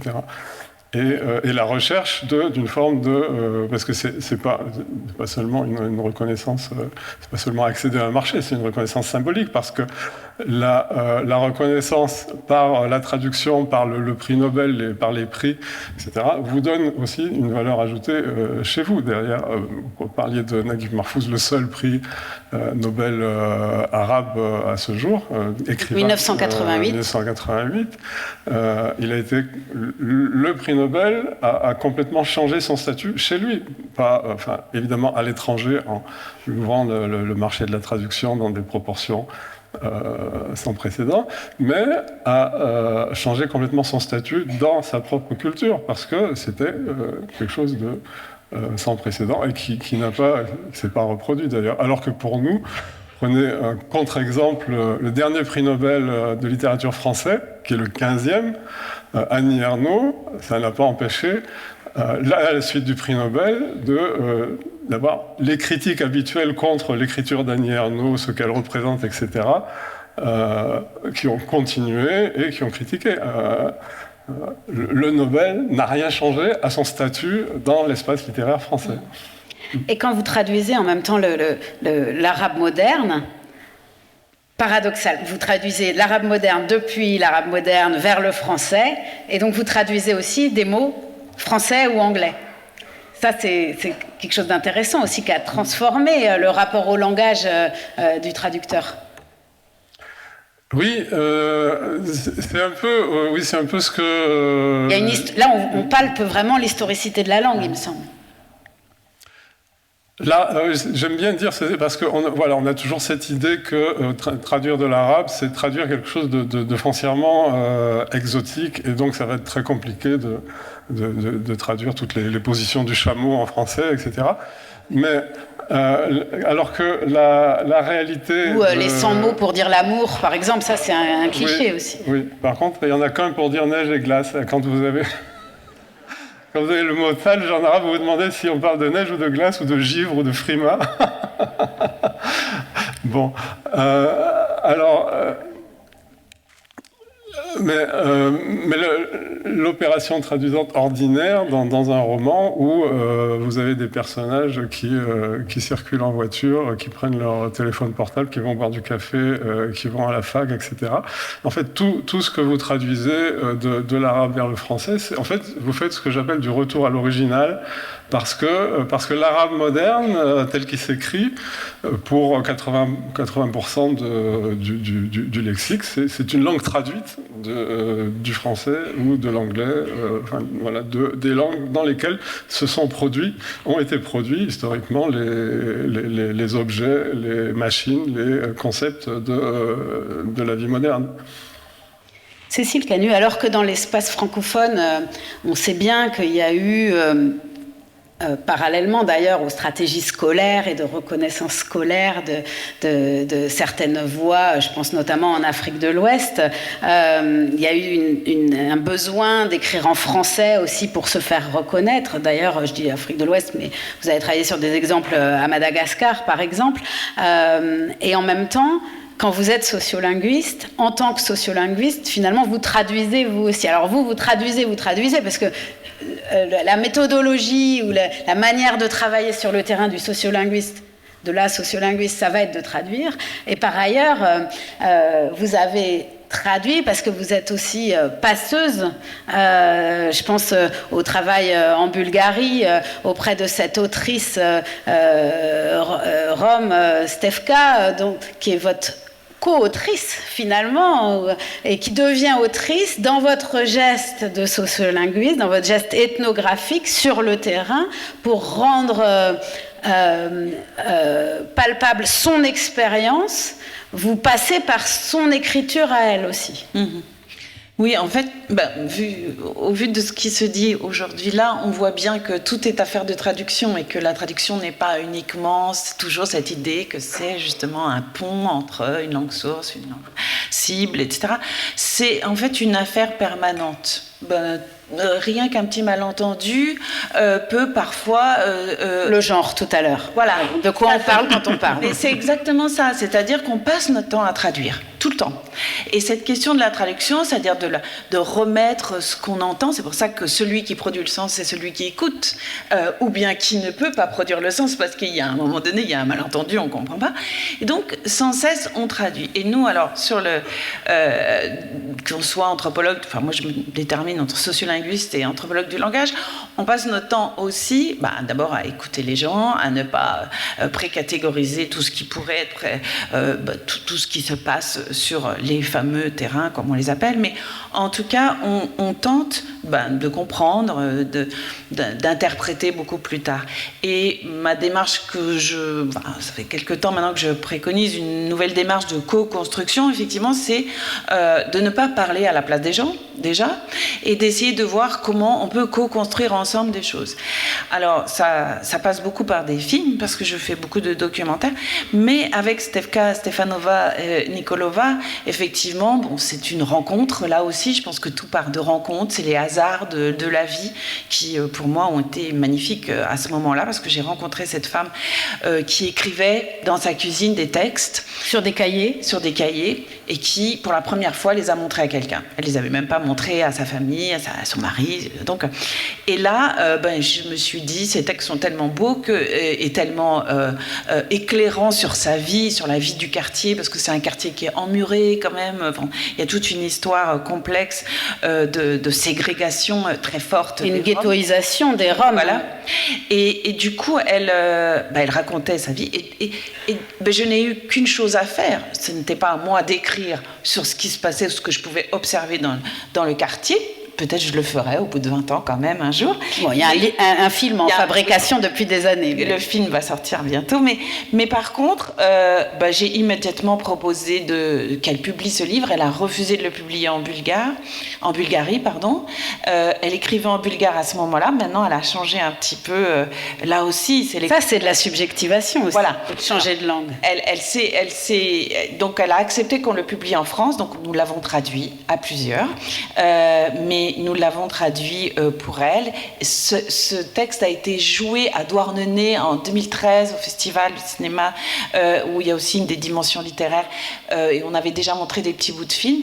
Et là, elle a rencontré des auteurs qui écrivaient en romanesque. Et là, je dis romanesque, comme je vous ai dit tout à l'heure, romani, romanesque, parler à la manière romanesque et faire des mots à la manière romanesque. Mais du coup, elle s'est mise aussi, et là on voit bien les processus de subjectivation, à se dire « Ah ben tiens », et dans le train, dès qu'on est rentré, elle s'est mise à écrire un poème en romanesque. Et donc, on voit bien effectivement à quel point cette question de traduction, elle joue à tous les étages. C'est-à-dire qu'elle est sans cesse partie prenante de nos expériences de vie, et que la construction du sens, la manière dont on va entendre quelque chose, c'est ce que j'appelais tout à l'heure, ce sens-relation qui fait qu'à un moment donné, on est renvoyé à du réel qui est pour nous quelque chose qui va fonctionner et qui va entraîner la signification. Mais cette signification n'est jamais figée. Elle est toujours liée à ce moment. Et les traductions des textes de Steph Kapp, peut-être que on les ferait peut-être différemment aujourd'hui, maintenant que je la connais depuis 20 ans, parce que ça, c'était plutôt au début. Mais oui, on est dans cette dimension perpétuelle que je trouve très importante, très belle, en fait, très forte, oui. Barbara Cassin, la dernière question est pour vous, avant qu'on laisse la place au dialogue avec le public ce matin, avec nous à Marseille. L'enjeu du marché de la traduction, comme disait Richard, c'est aussi un enjeu aux États-Unis ou en Russie d'une autre manière, parce qu'on observe aussi une refermeture de l'espace linguistique et une forme de nationalisme linguistique, c'est-à-dire que certes il y a un certain anglais, une love langue, la langue trumpienne qui s'installe, et puis il y a cette fermeture qui hystérise aussi les imaginaires, les représentations. Oui, c'est lié au fait qu'on ne veut plus des autres. Il n'est plus question d'être hospitalier. Il n'est plus question de tenir compte d'une réciprocité quelconque. Et puis, c'est lié aussi, je pense, dans les deux cas, à la haine de l'Europe. C'est-à-dire que, aussi bien Trump que Poutine pensent que l'Europe, c'est un ennemi.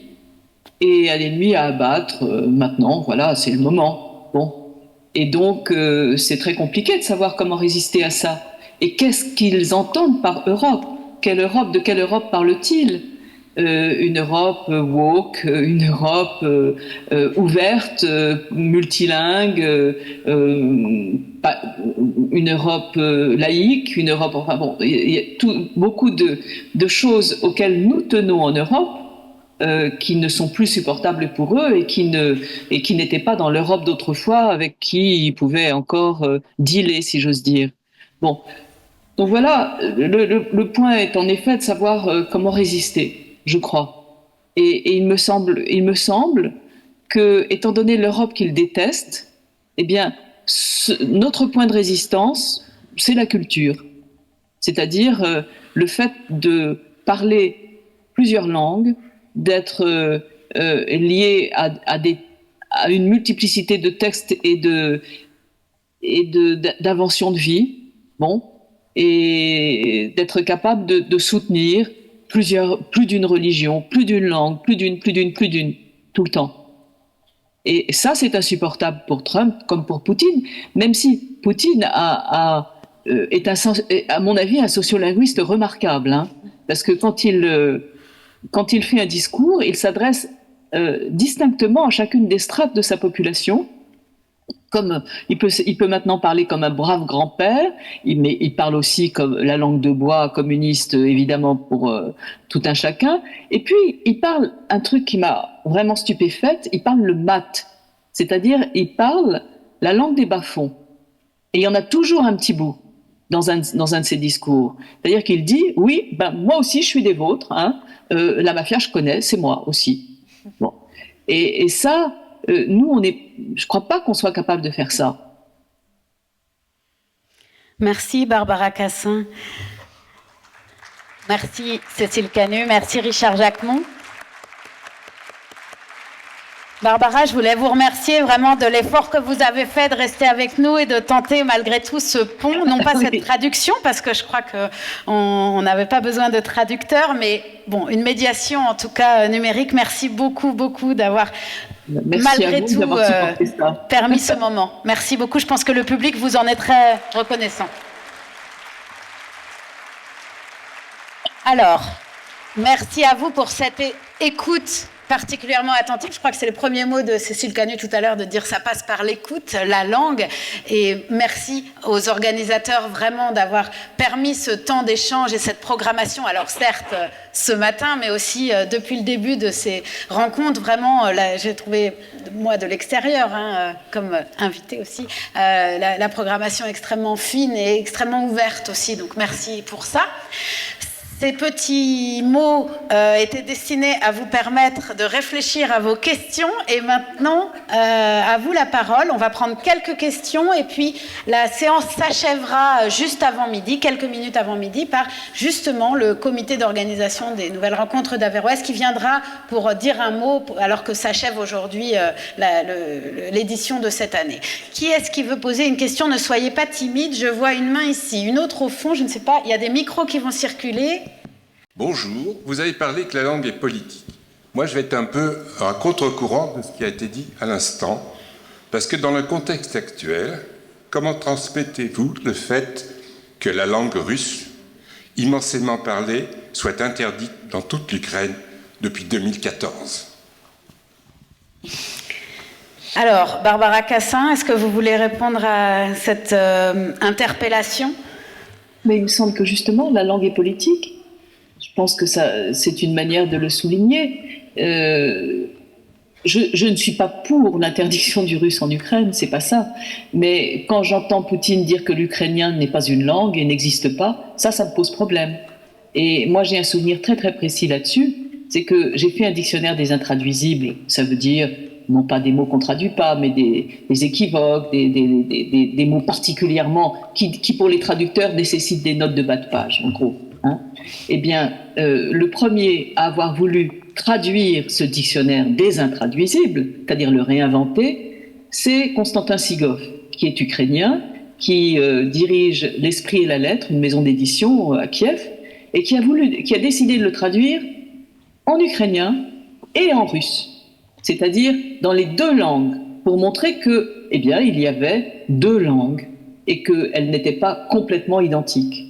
Alors après, qu'on ait interdit le russe à un certain moment en Ukraine, c'est une bêtise, enfin c'est une violence terrifiante, interdire une langue. Je ne suis pas du tout d'accord avec ça. Mais en revanche, je suis d'accord pour signifier qu'il y a bien deux langues, l'ukrainien et le russe, qu'elles ne sont pas complètement identiques, et que ça vaut le coup de voir quels sont les termes qui existent en ukrainien et qui n'existent pas en russe, et réciproquement. Et on peut dire que les deux dictionnaires qui ont été faits là, à Kiev, tous les deux, le fait qu'il y en ait deux, c'est très important. Et le jour où... Alors si je peux raconter une petite anecdote, mais qui me paraît quand même très significative, quand on a invité la Russie, quand la Russie était l'invité d'honneur du Salon du Livre, il y a donc quelques années de ça, j'ai été contactée par un ambassadeur au nom de la présidence de la République, en me demandant si je voulais bien donner au président, en l'occurrence, les deux livres, pour montrer qu'il y avait deux langues. Voilà. Une langue russe et une langue ukrainienne, et qu'elles ne se confondent pas. Et donc il y a aussi deux nations, contrairement à ce que dit Poutine, qui ne voit que la Grande Russie, dont l'Ukraine fait inévitablement partie, et inexorablement partie. Vraiment, la qualité des intervenants est magnifique. Une question qui me traverse l'esprit, comme vous avez bien démontré, le langage, la langue ne cesse d'évoluer et de refléter la pratique des peuples. Alors, une question, c'est qu'en est-il de l'écriture inclusive qui n'est pas si bien vue par l'Académie française? Qui va répondre à ça? Alors, est-ce que Barbara Cassin, vous voulez vous lancer sur l'écriture inclusive? Après, on pourrait demander à Richard Jacquemont comment on traduit l'inclusivité en arabe. Ouais, j'ai juste un mot à dire là-dessus. À un moment donné, l'Académie française a dit, je crois que c'était un péril mortel. Je pense que c'était Hélène Carrère-Dancos qui avait dit ça. Bon, j'ai un problème, moi, avec l'écriture inclusive. Je comprends très bien l'intention. Je comprends très bien qu'en effet, la langue est machiste, qu'en effet, la langue, etc., etc., etc. Mais il me semble que je n'arrive pas à lire l'écriture inclusive et je n'arrive pas à la prononcer. Et donc, pour moi, c'est quand même un problème. Voilà. Donc, l'intention est bonne et je trouve que la réalité est, à mes yeux, pas très loin de la catastrophe. Moi, je faisais ma blague tout à l'heure, l'Académie ne parle pas, mais c'est aussi que l'Académie est plurielle, en fait. Vous n'êtes pas d'un bloc. C'est pas monolithique, l'Académie française. On imagine bien, on aimerait d'ailleurs avoir accès aux archives orales de l'Académie française. Ce serait passionnant. J'aimerais être une historienne dans 150 ans. Pas ces archives. Ma question va peut-être encore une fois être à Barbara Cassin. Quel succès! Parce que j'ai noté une phrase, c'est « L'Académie française ne politise pas ». Alors on vient justement de voir avec sa réponse sur l'écriture inclusive que c'était faux, mais j'ai une autre remarque. On trouve sur le site de l'Académie française une rubrique qui s'appelle « Dire, ne pas dire ». Et dans cette rubrique, qui pour moi dépossède les locuteurs de leur façon de parler, dont ils sont les seuls détenteurs de la légitimité, on écrit par exemple qu'il faut dire divulgacher et pas spoiler, parce que spoiler vient de l'anglais, comme si les deux mots ne pouvaient pas coexister, comme si les mots s'arrêtaient aux frontières et que les langues ne vivaient pas d'emprunt et d'influence. On trouve aussi qu'il ne faut pas dire solutionner, parce que le mot est long et disgracieux, qui n'est pas un argument linguistique, et qui en plus ne s'applique pas bizarrement à divulgacher. Ma question c'est, quelle est la différence entre dire et ne pas dire de l'Académie française et dire et ne pas dire de Trump? Merci pour cette question. On vous écoute. Dire de l'Académie française, c'est pas quelque chose qui me passionne personnellement et que je trouve que justement normer sans tenir compte toujours de l'usage, ça n'est pas le boulot de l'Académie et je ne soutiendrai pas, même si ça a un grand succès, même si c'est très acheté, vous voyez. Je ne soutiendrai pas jusqu'au mordicus dire et ne pas dire. Ça n'a rien à voir avec interdire des mots comme fait Trump pour faire en sorte que ceux qui les utilisent, c'est-à-dire ne soient pas financés, ne soient pas finançables, et interdire des mots pour interdire des choses. En l'occurrence, on n'interdit pas du tout divulgacher. Où on le prononce, on n'interdit pas spoiler, on trouve ça moche peut-être, divulgacher, vous trouvez ça moche aussi, pourquoi pas, mais c'est pas le problème. Le problème, c'est si vous le prononcez, vous le prononcez, c'est votre truc à vous. Hein.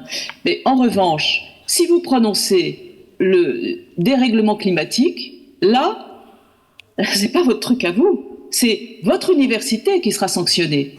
C'est Columbia qui n'est pas financé. Et c'est ces programmes qui ne sont pas financés. Vous voyez, c'est fondamentalement différent. Trump, c'est une question de fric et de financement, et il suppose qu'en supprimant les mots, il va supprimer les choses. Là, il a une confiance incroyable dans le langage. Richard Jacquemont. Non, mais j'allais faire la remarque de monsieur, c'est-à-dire que dans la région, il y a eu cette affaire qui a fait pas mal de bruit où, je ne sais plus si c'est la région ou une autre collectivité territoriale qui a refusé... C'est la région, ouais. Qui a refusé des subventions à des associations qui utilisaient l'écriture inclusive. Donc, on a nos petits Trump locaux aussi. Oui. Bon, après, entre spoiler et genouiller, je ne sais pas lequel est le plus frictionnant, mais j'adore genouiller. Je te genouille, j'adore cette histoire. On vous écoute. Avant, il y a Nicolas qui peut passer un truc parce que... Bonjour, je suis professeure de lettres classiques et je suis la référente de la DAC pour les projets Averroès Junior. Et moi, je voulais, merci beaucoup, rappeler ou interroger sur la place de la langue de la jeunesse dans cette question de l'évolution de la langue, mais donc aussi la place des enseignants comme traducteurs, c'est-à-dire transmetteurs de cette langue normée auprès de la jeunesse, mais aussi premier réceptacle de ces évolutions de la langue. Récemment, un académicien donc, a désigné une linguiste de petit institut borné. Je trouve que ces relations, non pas entre Trump et l'Europe, mais entre parfois les institutions et, j'allais dire nos anciens, mais par rapport à la modernité et à la jeunesse, peuvent ressembler à ce qu'on a dit tout à l'heure. Donc les jeunes ont une langue plurielle en construction, parfois donc justement qui comprend des néologismes et des emprunts à des langues étrangères. Et cette langue-là, pour l'instant, est encore soit maîtrisée, méprisée, soit peu écoutée. Et voilà, je voulais savoir quelle oreille accordons-nous aux enseignants, donc, et aux jeunes, et voire même aux enfants, dans cette question de la traduction et de l'évolution de la langue. C'est Cécile Canu qui va vous répondre. Oui, merci beaucoup pour cette question. La langue a un âge. Oui. En fait, encore une fois, je trouve que si on part du principe qu'on travaille les pratiques langagières et non pas les questions de langue, c'est pas la langue qui évolue. C'est qu'en fait, c'est d'abord des pratiques langagières qui se produisent, et tout le temps, et de manière incroyablement créative, chez les enfants, justement, et avec les enseignants. Et à partir de ce moment-là, la langue, elle arrive après. Alors, évidemment, en France, elle se télescope tout le temps parce que très vite, les enfants vont être obligés d'acquérir cette norme du français.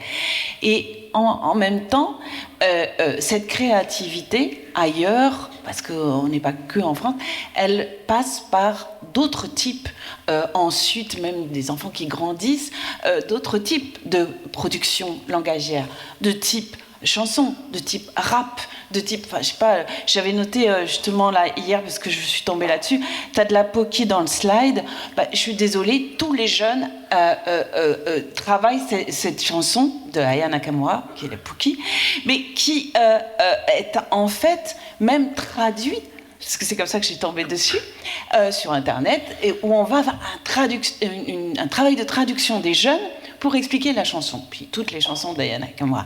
C'est-à-dire que cette question de la créativité, elle est beaucoup plus forte qu'on ne croit, et vous avez raison. En fait, à partir du moment où on ne travaille pas, disons, travailler, ça dépend, mais pour les enseignants, justement, on est le réceptacle de cette créativité, on peut en faire beaucoup de choses. Et on peut travailler à partir de cela aussi, pour entrer en résonance avec des textes anciens, avec des textes de 1000 manières d'écriture, enfin de 1000 écritures différentes.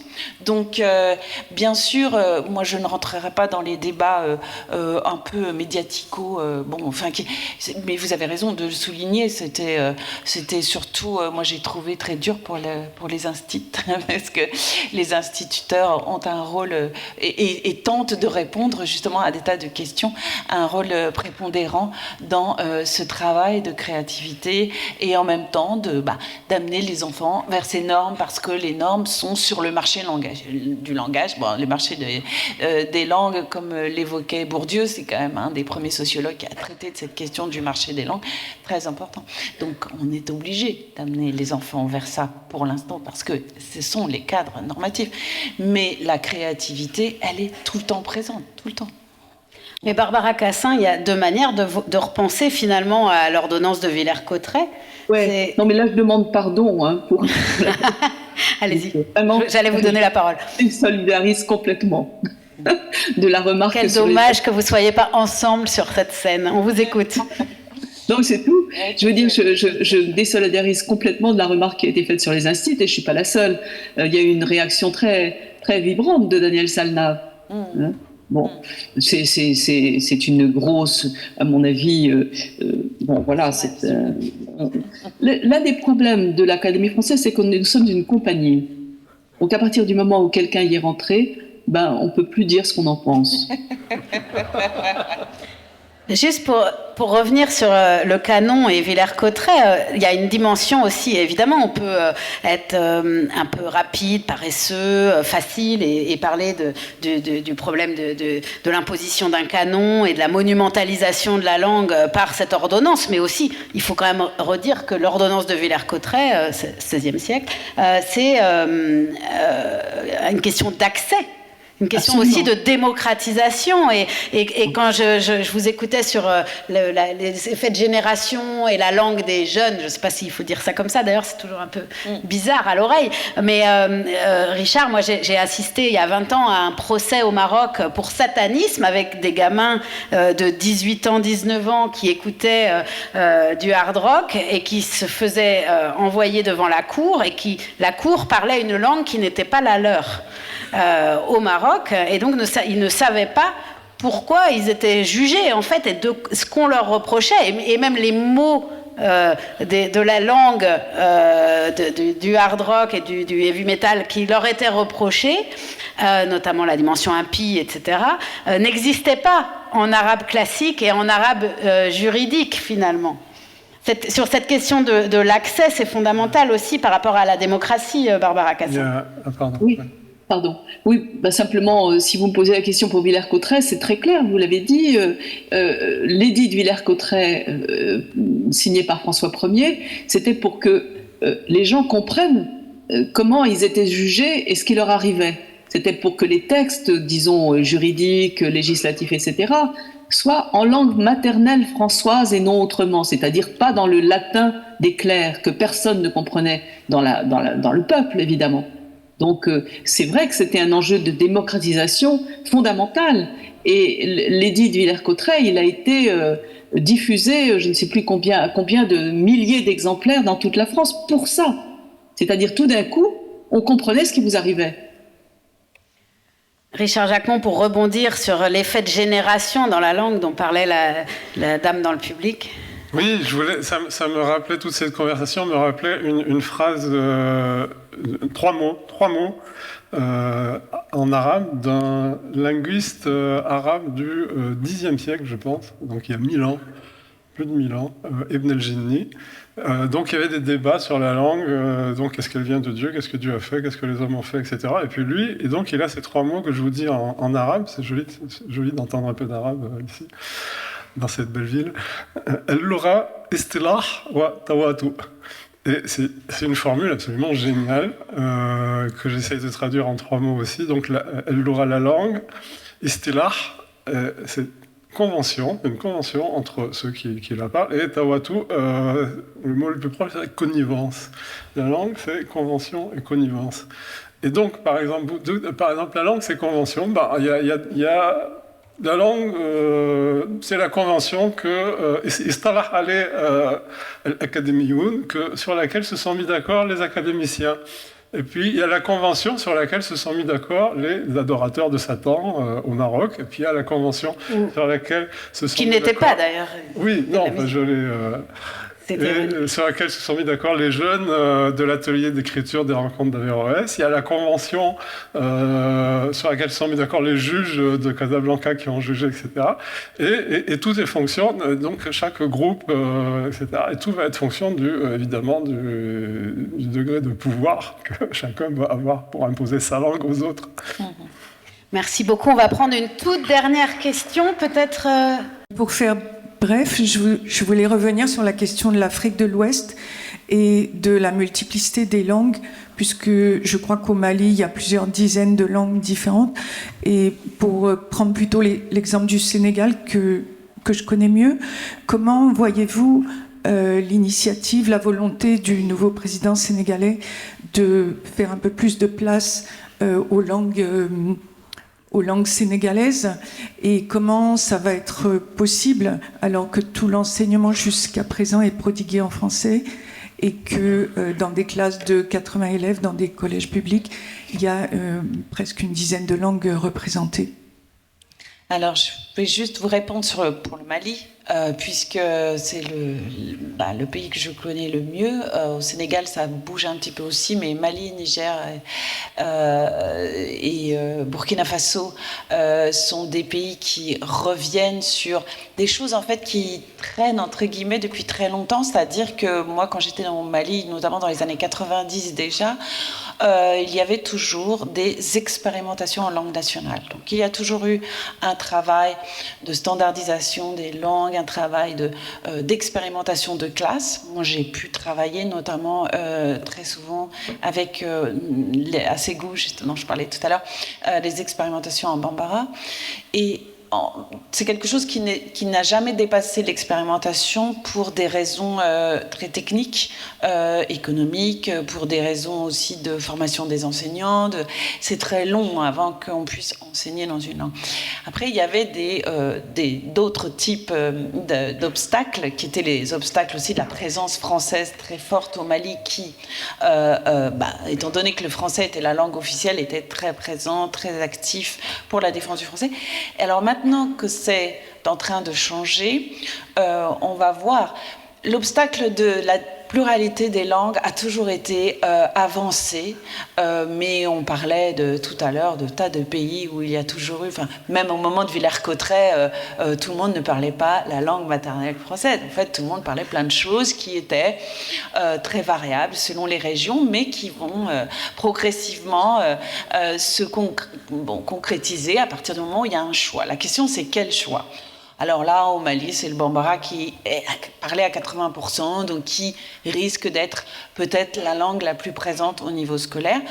Je vois qu'au Kenya, ils viennent aussi de décider d'arrêter l'enseignement justement des primaires en anglais, mais de les mettre aussi en langue dans chaque région des enfants. Pourquoi ? Parce que les enfants, pour faire un problème de maths, s'ils le font dans une langue qu'ils n'ont jamais entendue, c'est beaucoup plus difficile que s'ils le font dans leur propre langue où ils comprennent bien. Ça, c'est des travaux qui ont été faits par des sociolinguistes déjà dans les années 90.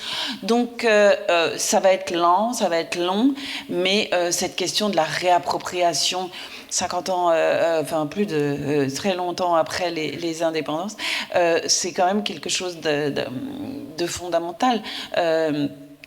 Pour que les enfants, surtout, puissent comprendre tout simplement ce qu'ils font à l'école. Donc, voilà, après, ce sont des choix politiques entre les différentes langues qui vont être faits. Mais moi, je ne suis pas inquiète plus que ça. Pour l'avenir de ces pays d'un point de vue linguistique, c'est quand même assez tard, même finalement, que ça arrive, parce que vous prenez Madagascar, ça s'est fait beaucoup plus tôt. Bon, Madagascar est revenu aussi, mais Haïti ou d'autres pays, ça s'est fait beaucoup plus rapidement. Voilà ce que je peux vous dire aujourd'hui. Merci beaucoup, merci à toutes, merci à tous, merci pour la qualité de vos questions, la qualité de votre écoute. Merci à nos invités, Richard Jacquemont, Cécile Canu, Barbara Cassin. Merci Barbara à distance.